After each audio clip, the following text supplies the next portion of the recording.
tenemos ya conectado, tenemos ya conectado al economista José Serrano. Él es economista, magíster en Administración de Empresas, Dirección Comercial y Marketing, con quien conversamos con mucha frecuencia todas las semanas con temas de interés. Esta semana tenemos el análisis de los últimos proyectos de ley económico urgente. Economista Serrano, ¿cómo está? Buenos días. De la 96.9 y de este programa Voces y Opiniones. Un gusto saludarlos. Un gusto, economista.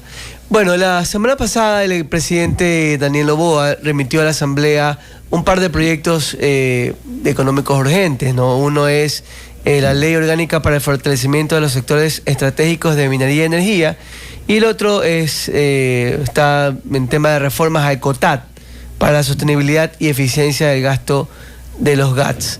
Estos dos proyectos primero son denominados económicos urgentes. ¿Está correcto primero la denominación como económico urgente? Es algo que siempre se debate. ¿Y cuál es la implicación justamente para la economía, no? Bueno, en particular eso de si es pertinente como una ley económica urgente se lo dejo a los juristas. Hemos visto ya en otras ocasiones que han sido calificados por el Consejo de Administración Legislativo, pero la Corte Constitucional ha emitido opiniones diferentes, ¿no? Uh-huh. Ya centrándonos en el análisis propio de estas dos leyes económicas urgentes, siendo económico urgente y habiendo sido ya admitidas por el CALT, tienen 30 días para poder procesarlas, y vamos a entrar en primer lugar con la reforma del ECOTAT. La reforma es específica hacia el artículo 198, en el cual se establece los porcentajes que se asigna por parte del gobierno a los gobiernos autónomos descentralizados. Dicho esto, sea municipios, consejos provinciales, juntas parroquiales, ¿no? ¿Qué es lo que prevé esta reforma? La asignación en esta ley determina que el 21% de los ingresos permanentes del Estado, es decir, aquellos que se recaudan por tasas e impuestos, se transfieran hacia los gobiernos autónomos descentralizados. Adicional, también establece que el 10% de los ingresos no permanentes, como por ejemplo el petróleo, también sean distribuidos hacia los GATS. En consecuencia, ¿qué es lo que busca esta ley? Busca que los recursos sean eficientemente utilizados a través de una regla fiscal en la cual se establece que el 70% de los ingresos que reciben, y aquí viene la reforma, de los ingresos totales que reciben los GATS sean utilizados en inversión, mantenimiento, reparación, servicios básicos. Entonces, de alguna forma, es una regla fiscal que condiciona que los recursos que reciben los GATS sean utilizados en un gran porcentaje, en este caso establecido el 70%, y sean retribuidos en obras y servicios hacia la ciudadanía. Justificativos, el Ministerio de Finanzas añade algunas estadísticas sobre el uso que hacen los municipios, juntas parroquiales, acerca de los ingresos que tienen, y determinan que su eficiencia en cuanto a la distribución de ingresos apenas en algunos casos alcanza el 43, 50%, es decir, los gastos se destinan más para la nómina que para obras. Uh-huh. Pero eso sería un poco complejo en ciertos municipios que son, sobre todo los que son muy pequeños, donde, como usted dice, economista, la nómina, el gasto corriente es más del 50% en muchos casos. Habrá que analizar caso por caso, pero se conoce que hay casos que son así. ¿Cómo tendrían que reajustarse justamente para que puedan cumplir con esta ley, no? Bueno, la ley establece que esta regla se va a cumplir de manera progresiva. Para el caso de municipios, arranca con, en el 2026 no existe ningún ajuste, pero a raíz del 2027 o a partir del 2027 empieza con un 60% de inversión, 65% en el 2028 y en el 2029 30%.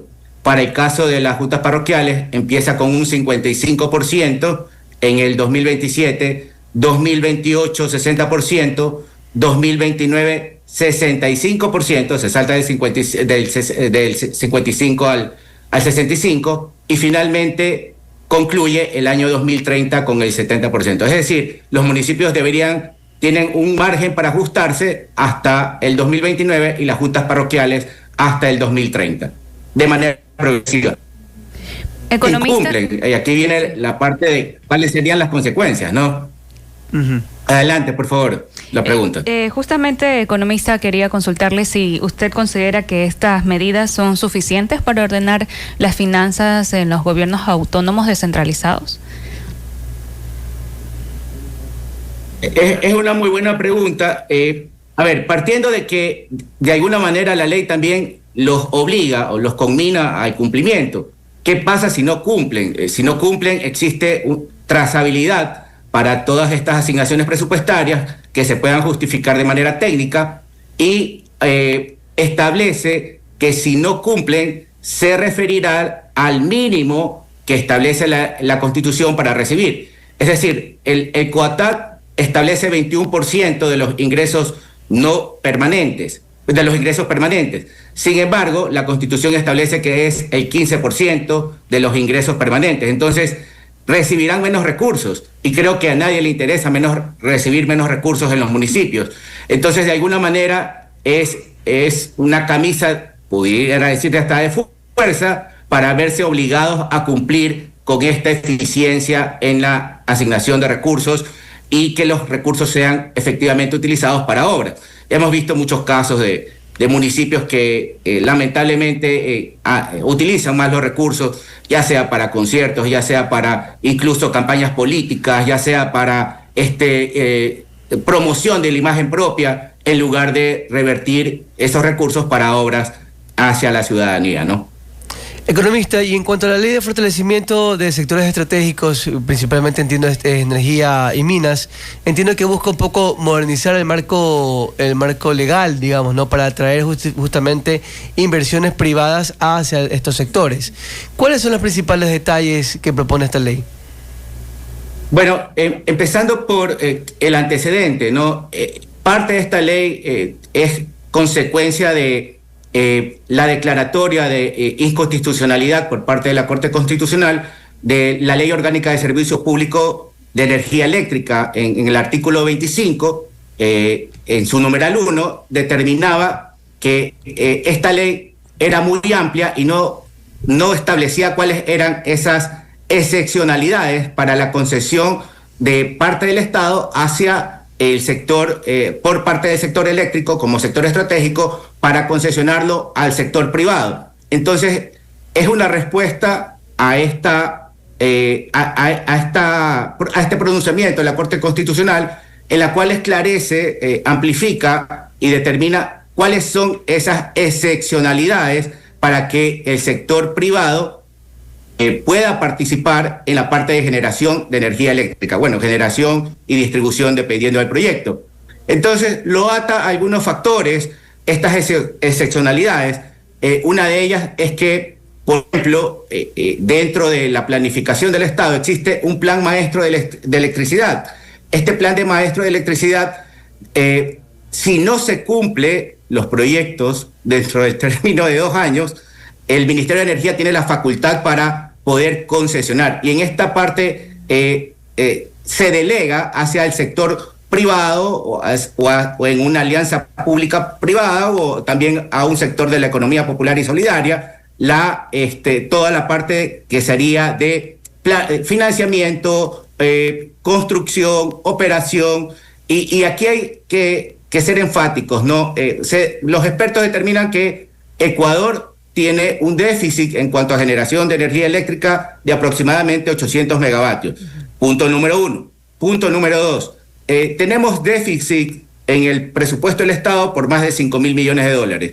En otras palabras, el Estado en este momento no tiene los recursos suficientes para poder invertir en grandes proyectos de generación de energía eléctrica. Por lo tanto, esta ley facilita o faculta para que el sector privado pueda intervenir y cubrir esta brecha que nosotros tenemos en la parte de generación actualmente. A eso hay que agregarle que anualmente se incrementa entre 5 y 7% la demanda eléctrica. Entonces, estos proyectos de alguna manera, esta ley o proyecto de ley, de alguna manera busca facilitar que el sector privado se incorpore con recursos frescos, con inversión, para suplir esta brecha en la generación eléctrica que actualmente tenemos. Y si nos ponemos a analizar cuál es el panorama que se vive en temas normativos con nuestros países vecinos, como por ejemplo Perú, Colombia o incluso quizás otros de la región que estén mejor, ¿podríamos con esta ley ir a la par de estos países en temas internacionales de energía y minería? Pero hay una restricción todavía en la Constitución que establece un límite para la generación de hasta 100 megawatts para este tipo de proyectos. Es una reforma que tendría que hacerse a nivel constitucional, pero sin embargo es un avance importante para que el sector privado pueda verse involucrado en este tipo de proyectos sin pasar el límite que establece la Constitución. Constituciones como Perú son más abiertas en el sentido de declarar el sector estratégico, pero tener la total apertura para el sector privado. Es el mismo caso en Colombia. Quienes nos proporcionan energía eléctrica y la que importamos proviene del sector privado, no viene del sector público. Por eso también el costo es de aproximadamente 65 centavos por cada watt. Entonces, sí es una apertura para que el sector privado se involucre, para atraer nueva inversión y para que en el mediano y largo plazo podamos suplir esta brecha que tenemos en generación de energía eléctrica hasta que en algún momento se decida modificar la Constitución y tener más apertura en ese sentido. ¿Y en temas tributarios hay algún beneficio adicional para el país en cuanto a mayor ingreso? Bueno, la ley estipula que esta delegación en temas de financieros pudiera generar un ahorro de hasta 100 millones de dólares. Entonces, ¿en qué sentido? Porque se va a buscar también los proyectos que generen eficiencia en cuanto a costos y en cuanto, por ejemplo, si en algún momento existe generación de energía privada y, por ejemplo, esta energía es de tipo eólica o es de tipo fotovoltaica, esta demanda y esta generación de energía por el sector privado va a tener prioridad en la parte de asignación para la distribución a nivel nacional. Entonces, de alguna forma, esto promueve este tipo de proyectos, ¿no? Entonces, se estipula, lo señala así la ley, que pudiera generar un ahorro de hasta 100 millones de dólares. Y lo más importante aquí es que el Estado en este momento no cuenta con los recursos para ese tipo de inversiones que demandan cientos y miles de millones de dólares. Entonces, de alguna manera, se descansa o se busca que al participar el sector privado se liberen también recursos para que el Estado pueda enfocarse en las otras necesidades que sí tenemos, como por ejemplo salud, seguridad, educación. Economista, la ley no sé si lo dice, no la he revisado a fondo, pero el tema de subsidios, sabemos que las tarifas eléctricas hay ciertos sectores que están subsidiados. ¿Cómo sería ese tema? Porque a lo mejor alguien puede intuir o decir, bueno, o sea, viene la inversión privada, pero va a ser también subsidiada. ¿O cómo se lo manejaría ese tema? Te agradezco la pregunta porque en la ley se remarca y se enfatiza mucho que el Estado mantiene, no es una privatización, cuidado con los términos que utilizamos, es una concesión y el Estado mantiene en todo el tiempo, y lo señala la ley, el control y la regulación sobre la energía que se genere. Es decir, se prevé no un cambio de tarifa, sino una delegación hacia el sector privado para el financiamiento, construcción, operación y mantenimiento de centrales eléctricas. Correcto. Economista José Serrano, le queremos agradecer, como siempre, por habernos acompañado con análisis de interés el día de hoy sobre los últimos proyectos de ley económica urgente. Muchas gracias. A ustedes, que tengan un excelente día y un saludo fraterno a todos los oyentes de la 96.9. Muchas gracias, economista. 8:27.